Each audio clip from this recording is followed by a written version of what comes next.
Bonjour à tous, aujourd'hui je vous retrouve pour la chronique de l'une de vos histoires sur Wattpad. Je vais chroniquer donc un livre qui s'appelle L'étoile solitaire. Il s'agit d'une romance new adulte. Alors dans ce roman, ce que j'ai surtout noté qui était de problématique, c'est le prologue. Si tu veux savoir comment on rédige un prologue correct qui va vraiment servir ton histoire, alors reste jusqu'au bout de la vidéo. Alors je découvre ton prologue. Attention à ne pas mélanger le... Donc tu écris au présent. Attention à ne pas inclure du passé simple. Par exemple ici dans la phrase tu mets « J'ouvre ma boîte mail et quelle ne fut pas ma surprise ». Non, c'est « quelle n'est pas ma surprise ».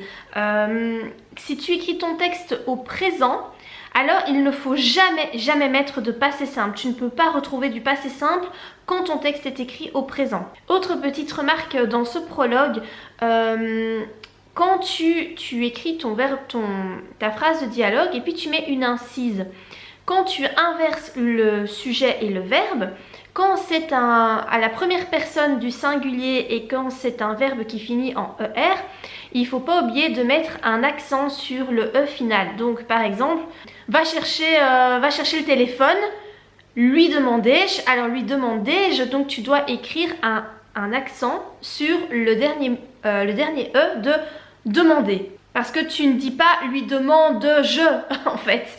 Donc il faut pas oublier parce que tu ne le fais pas en fait. À mon avis tu ne connais pas cette règle d'orthographe. C'est vraiment spécifique dans les dialogues. Ça porte un nom hein, mais j'ai oublié. Est-ce que ce serait pas un euphonique ou quelque chose comme ça? Je sais plus exactement le terme de ce fameux petit accent aigu qu'on doit mettre sur le E absolument. Mais voilà, il faut absolument le faire. C'est une règle d'orthographe qu'il faut retenir. Alors je termine ce prologue et en fait il y a quelque chose qui me dérange dans ce prologue. C'est-à-dire que je le trouve beaucoup trop long. Alors un prologue c'est une partie de l'histoire qui sert à, on va dire, introduire ton histoire. Alors soit c'est un événement qui va se dérouler dans le futur, soit c'est un événement qui s'est déroulé dans le passé, soit c'est une prophétie ou vraiment un élément qui est complètement différent du chapitre 1. Alors dans ce prologue, on apprend qu'elle participe à un concours sur Instagram. Enfin, c'est sa meilleure amie qui l'a inscrit à un concours sur Instagram pour aller étudier une année à l'étranger. J'ai remarqué que dans le chapitre 1, on commence avec un mois après. Donc, on est un mois plus loin. En ça, le prologue pourrait convenir du fait que ça introduit le pourquoi elle part au Texas. Donc voilà, le fait qu'on parle du concours dans le prologue n'est pas un problème. Mais par contre, tout ce qu'il y a avant... Donc c'est-à-dire la petite scène à l'université avec le mec voilà, qui l'embête un petit peu, puis sa soirée d'anniversaire, etc. C'est très long et en fait ça n'a pas à se trouver dans un prologue ça.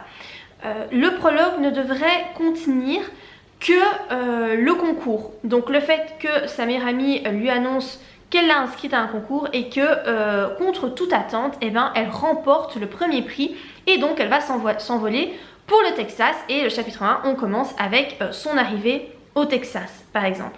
Mais voilà, là ton prologue, c'est pas bon, en plus tu le divises en plusieurs parties et ça va pas. On fait pas ça dans un prologue. Un prologue, vraiment, il faut garder en tête que ça doit être très court. Beaucoup plus court qu'un chapitre classique. Ça doit faire 1, 2, 3 pages. Encore 3 pages, je trouve que ça devient beaucoup. Il faut vraiment que ce soit une partie courte, le prologue. Et le tien ici est trop long en fait. On dirait tout simplement que tu commences une histoire. Pour moi, ce serait un chapitre 1. La façon dont tu l'as écrit comme ça, pour moi, ce serait un chapitre 1. Si tu veux garder la fonction prologue, alors de mon point de vue, il faut tout retirer et uniquement garder le fait qu'elle a été inscrite à un concours et qu'elle l'a remporté et que donc elle va partir pour le Texas. C'est une bonne façon d'introduire ton histoire.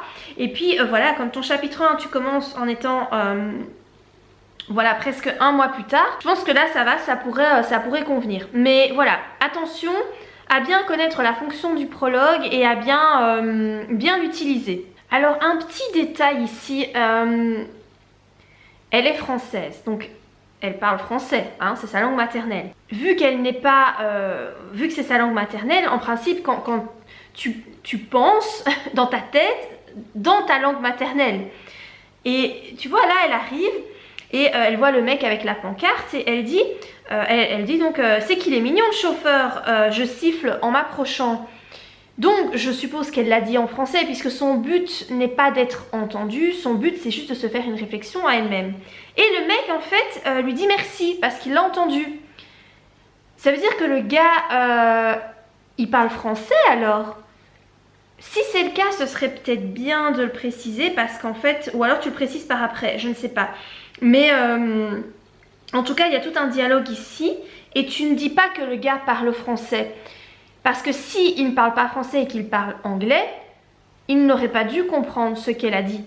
Il y a un petit souci d'incohérence ici au niveau de la langue, je pense. Voilà, alors j'ai lu les 4 premières parties, je pense qu'il y a 7 parties en tout. Alors j'ai pas énormément de commentaires à faire parce que en globalité je trouve ça plutôt bien écrit, c'est agréable, c'est fluide, il y a des dialogues, voilà, je trouve ça plutôt sympa. Il y a 2 points de vue dans l'histoire, donc on a le point de vue de Aaron, le point de vue d'Alyssa. C'est plutôt sympa. Voilà, mon problème vraiment principal c'est le prologue qui pour moi ne correspond pas bien à ce que doit être un prologue.